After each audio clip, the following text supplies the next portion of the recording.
അബ്ദുള്ള, ഞാൻ പറയുന്നു, നിങ്ങൾ ആദ്യം പറഞ്ഞ സ്റ്റേറ്റ്മെന്റ് ഇവിടുത്തെ എല്ലാ മുസ്ലിങ്ങൾ പറഞ്ഞിട്ടുണ്ടെങ്കിൽ ഇവിടെ ഈ പറയുന്ന വലതുപക്ഷ ശാക്തീകരണം പോലും ഉണ്ടാവില്ല. അതാ ഞാനും പറയുന്നത്. ഇത് ഒരു വശത്ത് കാണുന്ന എന്താണ്, ഇങ്ങനെ ഒരു സംഗതി ഉണ്ടാവുമ്പോൾ സാധാരണ മുസ്ലിങ്ങൾ പോലും ഇതിനെ അനുകൂലിക്കുന്ന തരത്തിൽ പരോക്ഷമായിട്ട് ഇതിനെ സപ്പോർട്ട് ചെയ്യുന്നല്ലേ കാണുന്നത്. ഈ തീവ്രവാദികളെ തള്ളി പറയേണ്ടത് അത് തള്ളി പറയണ്ടേ?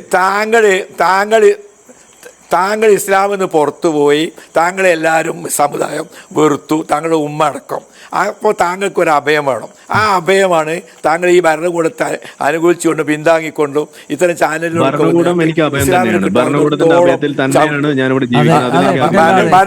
വെറുതെ ഭരണകൂടത്തിന് കൂട്ടണ്ട.